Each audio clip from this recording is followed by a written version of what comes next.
오늘 우리에게 새날을 주신 하나님을 찬양합니다. 찬송가 496장 찬양하겠습니다.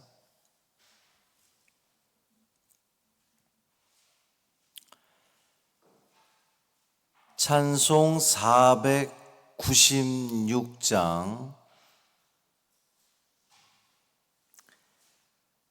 새벽부터 우리 찬양함으로 새벽 기도회를 시작하겠습니다. 496장입니다.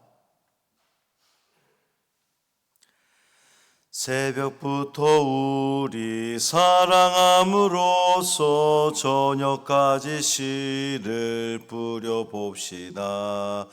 열매 차차 익어 곡식 거둘 때에 기쁨으로 단을 거두리로다. 거두리로다. 기쁨으로 단을 거두리로다.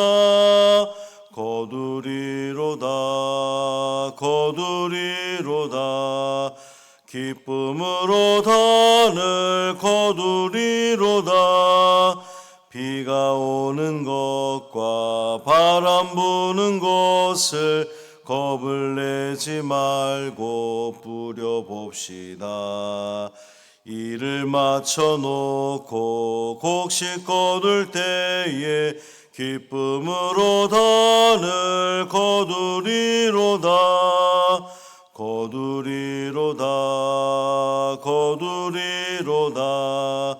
기쁨으로 단을 거두리로다.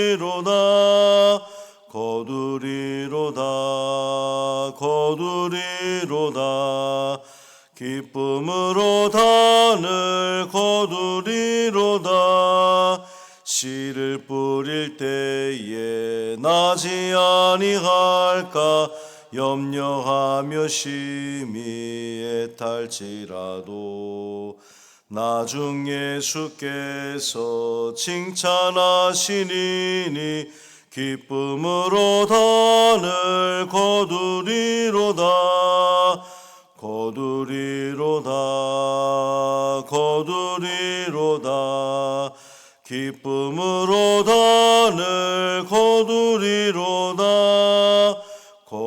기쁨으로 단을 거두리로다. 기쁨으로 단을 거두리로다. 아멘. 사도신경으로 우리의 신앙을 고백하겠습니다. 전능하사 천지를 만드신 하나님 아버지를 내가 믿사오며 그 외아들 우리 주 예수 그리스도를 믿사오니 이는 성령으로 잉태하사 동정녀 마리아에게 나시고 본디오 빌라도에게 고난을 받으사 십자가에 못 박혀 죽으시고 장사한 지 사흘 만에 죽은 자 가운데서 다시 살아나시며 하늘에 오르사 전능하신 하나님 우편에 앉아 계시다가 저리로서 산자와 죽은 자를 심판하러 오시리라. 성령을 믿사오며 거룩한 공회와 성도가 서로 교통하는 것과 죄를 사하여 주시는 것과 몸이 다시 사는 것과 영원히 사는 것을 믿사옵나이다. 아멘. 시편 126편 1절부터 6절까지 말씀입니다.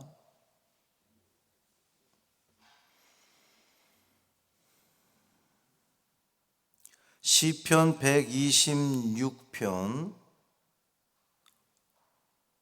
1절부터 6절까지 말씀 함께 읽습니다. 여호와께서 시온의 포로를 돌려보내실 때에 우리는 꿈꾸는 것 같았도다. 그때에 우리 입에는 웃음이 가득하고 우리 혀에는 찬양이 찼었도다. 그때에 문나라 가운데에서 말하기를 여호와께서 그들을 위하여 큰일을 행하셨다 하였도다. 여호와께서 우리를 위하여 큰일을 행하셨으니 우리는 기쁘도다. 여호와여 우리의 포로를 남방 시내들 같이 돌려보내소서. 눈물을 흘리며 씨를 뿌리는 자는 기쁨으로 거두리로다. 울며 씨를 뿌리러 나가는 자는 반드시 기쁨으로 그 곡식단을 가지고 돌아오리로다. 아멘. 이 말씀 하나님 말씀입니다. 오늘 금요일입니다. 오늘부터 주일을 준비하며 살아가면 어떨까요?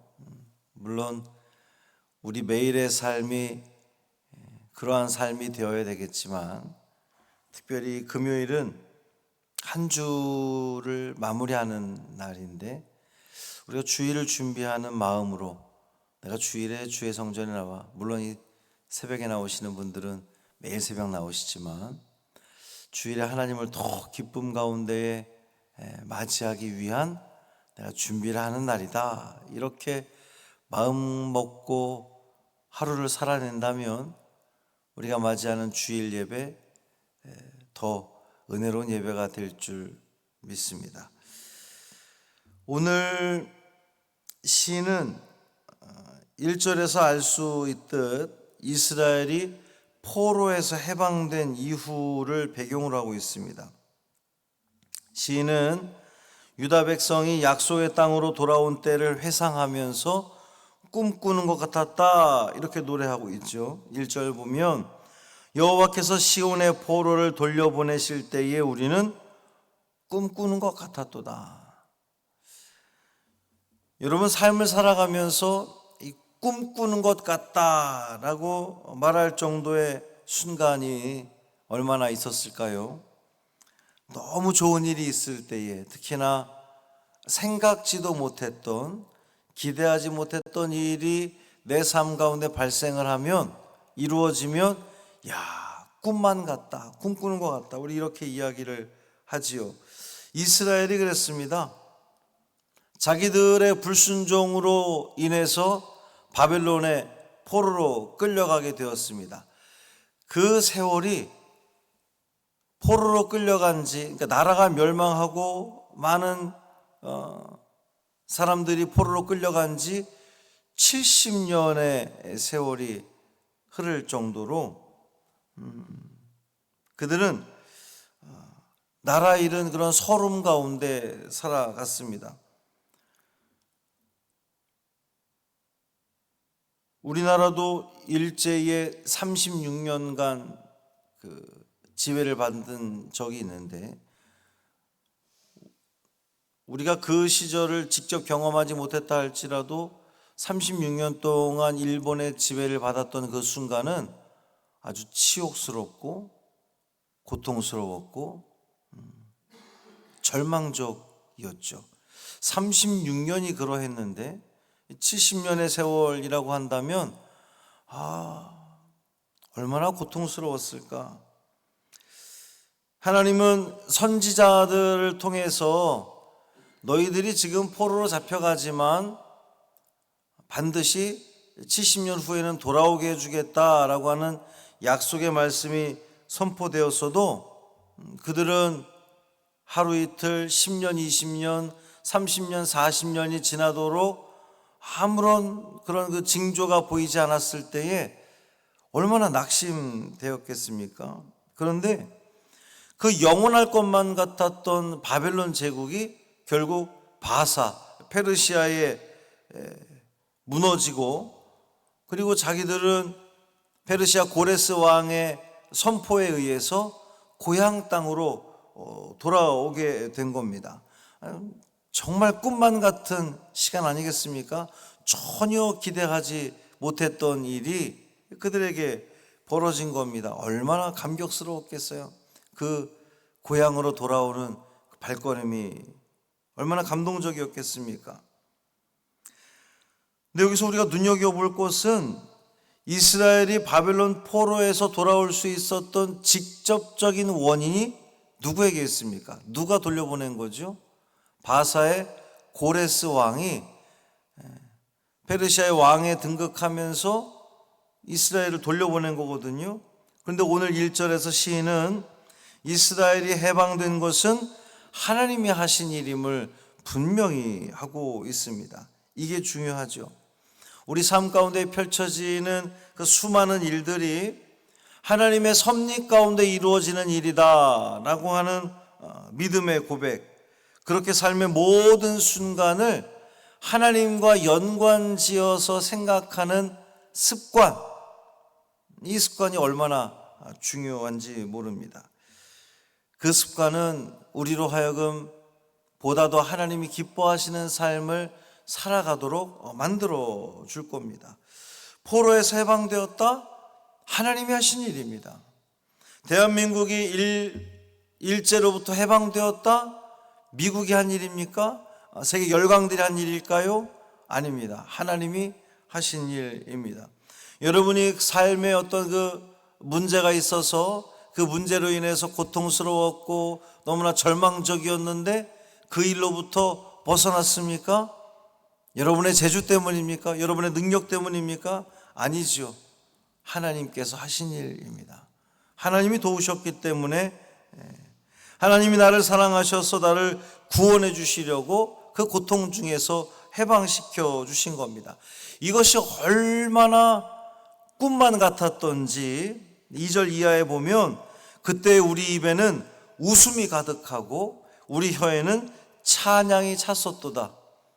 너무 좋아서 웃음이 계속 나는 거예요. 웃음이 떠나질 않는 거죠. 내가 돌아왔어. 꿈만 같아. 아무 일, 그냥 매일 입에서 웃음이 떠나질 않는 겁니다. 찬양이 절로 나는 거죠. 내가 하나님을 찬양해야지 라는 것이 아니라 그냥 저절로 콧노래가 나오는 겁니다. 하나님 감사합니다 라는 그 고백이 계속해서 터져 나오는 거죠. 이 광경을 바라보는 이웃 나라들이 말합니다. 여호와께서 그들을 위하여 큰 일을 행하셨도다. 이웃 나라들도 아는 거예요. 물론 당시에 각 나라마다 믿는 신들이 있잖아요. 그러면 전쟁은 그 신들의 전쟁입니다. 그러니까 이스라엘이 바벨론에 멸망을 해서 포로로 끌려갔다 그러면 여호와 하나님이 전쟁에서 진 거예요. 모든 세상 사람들이 그렇게 생각했단 말이죠. 그런데 이스라엘이 불가능할 것 같았던 70년 만에 고향 땅으로 돌아왔다. 주변에 있는, 오늘 본문에 그걸 고백하잖아요. 문나라 가운데서 말하기를, 문나라 사람들이 말하기를 여호와께서 그들을 위하여 큰일을 행하셨도다. 아하, 이스라엘이 믿는 여호와 하나님이 승리하셨구나, 이렇게 인정하게 된다는 겁니다. 뿐만 아니라 자신들도 그렇게 고백을 하죠. 3절에 보면 여호와께서 우리를 위하여 큰일을 행하셨으니 우리는 기쁘도다. 자, 이렇게 해방의 기쁨을 노래하기는 하는데 이스라엘이 70년 만에 고향 땅으로 예루살렘으로 돌아왔습니다. 그런데 마냥 좋은 일만은 아니에요. 왜냐하면 당시에 이스라엘은, 예루살렘은 완전히 황폐화되어 있는 그러한 상태였습니다. 돌아왔는데 다 쑥대밭이 된 거예요. 남아있는 건물도 없고 다 남아있는 사람들은 거짓골을 하고 있는 겁니다. 다들 어려움 가운데 사는 거죠. 그러니까 돌아온 이들은 그 위에 예루살렘을 새로이 건설해야 하는 그런 그 힘든 시간을 보내야만 했습니다. 뿐만 아니라 주변에 있는 나라들은 또 그것에 대해서 반대하고 대적하는 그러한 세력들이 있었기 때문에 성전 재건의 일도 아주 뜻대로 되지 않았습니다. 그럼에도 불구하고 시인은 현실은 암담한데, 이제 돌아온 건 기쁘지만 해야 할 일들이 너무 많은 거죠. 현실은 막막한 거예요. 아이고, 이 사람들과 함께 어떻게 성전을 재건하지? 현실 너머에 계신 하나님의 은혜와 능력을 사모하면서 기대하면서 그는 기뻐할 수 있었다는 겁니다. 돌아온 귀한 자들이 그렇게 많지 않았습니다. 바벨론에 이미 70년 동안 토를 닦고 살아갔던 사람들이기 때문에 고레스 왕이 돌아가라 그랬을 때에 모든 이스라엘 사람들이 다 돌아온 게 아니었거든요. 일부만 돌아오고 1차, 2차, 3차 귀환이 이루어졌던 건데, 그 1차 귀환이 이루어졌을 때에 많은 사람들이 돌아오지 않았어요. 더더욱 쉽지 않은 그러한 일이었습니다. 그때에 시인은 하나님께 요청하는 거예요. 주여, 저 남방 나라들로부터 우리 백성들을 돌아오게 해 주십시오. 귀한 자들은 눈물을 흘리며 씨를 뿌리는 것 같은 그러한 삶을 살고 있었습니다. 폐허가 된 예루살렘을 재건하고 성전을 다시 짓는 일은 결코 쉬운 일이 아니었고 때로는 위험하기까지 했습니다. 하지만 그들은 눈물을 흘리며 감당한 이 사역들이 결국은 열매를 맺게 될 것을 믿고 있었습니다. 기대했던 거죠. 기쁨으로 단을 거둘 것을 믿었던 겁니다. 무너진 제단을 수축하는 일이 쉽지 않았지만 그들은 하나님께서 반드시 그 일을 이루실 것을 기대하면서 눈물로 씨를 뿌렸다는 거예요. 사랑하는 성도 여러분, 오늘날도 우리가 살아가면서 하나님의 은혜로 내가 해방이 되었어요. 그런데 완전히 뭔가 다 이루어진 것이 아니라 아직도 가야 할 길이 있습니다. 또 그것이 때로는 막막해 보이기도 합니다. 염려하지 마십시오. 두려워하지 마십시오. 하나님은 눈물을 흘리며 씨를 뿌리는 자에게 기쁨으로 단을 거두게 가시는 하나님이십니다. 믿음을 가지고 씨앗을 뿌리십시오. 믿음의 씨앗, 예배의 씨앗, 기도의 씨앗, 말씀의 씨앗을 뿌리시기를 바랍니다. 그러면 하나님께서 분명 가장 아름다운 곳으로, 가장 좋은 곳으로 거두게 가시는 은혜를 여러분에게 허락하실 겁니다. 그러니 믿음을 가지고 기쁨으로 믿음의 씨를 뿌리는 이 하루 되시기를 바랍니다. 하나님을 성실하게 섬기며 하나님을 향한 신뢰를 거두지 않고 늘 주님 안에 머무는 자에게 하나님은 반드시 기쁨의 열매를 거두게 하실 줄 믿습니다. 그 믿음으로 오늘도 승리하시기를 주님의 이름으로 축복합니다. 살아계신 아버지 하나님 감사합니다. 고통 가운데 돌아오고 계신 하나님, 꿈꾸는 것 같은 그러한 시간들을 보내게 하신 하나님 감사합니다. 그런데 여전히 우리는 또 걸어가야 할 길이 있습니다. 이 삶을 헤쳐가야 할 많은 일들이 있습니다. 그러나 우린 두려워하지 않습니다.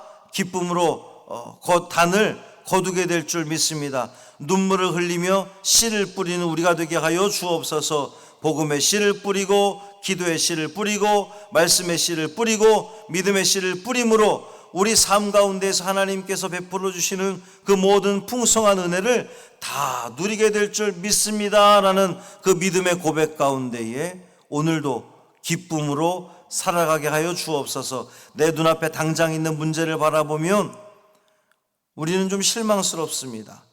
분명 내가 해방된 것은 분명한데 앞으로 내가 이 어려움들을 어떻게 또 헤쳐나가야 될까? 우리는 두렵고 걱정되고 염려를 합니다. 그러나 주님, 이 전적으로 주님께 맡기는 우리가 되게 하여 주옵소서. 하나님께서 하시는 일은 하나님은 당신의 백성들을 기쁨의 열매로 거두게 하실 줄 믿습니다 라는 그 믿음의 고백 가운데에 주님을 신뢰하고 묵묵히 이 하루도 최선을 다해 살아가는 우리 성도들 되게 하여 주옵소서. 한날의 삶을 온전히 주님께 맡기기를 원하며 우리 주 예수 그리스도의 이름으로 축복하며 기도합니다. 아멘.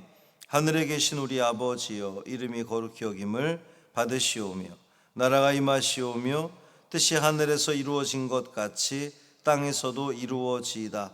오늘 우리에게 일용할 양식을 주시옵고 우리가 우리에게 죄 지은 자를 사하여 준 것 같이 우리 죄를 사하여 주시옵고 우리를 시험에 들게 하지 마시옵고 다만 악에서 구하시옵소서.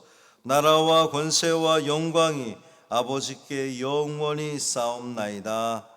아멘.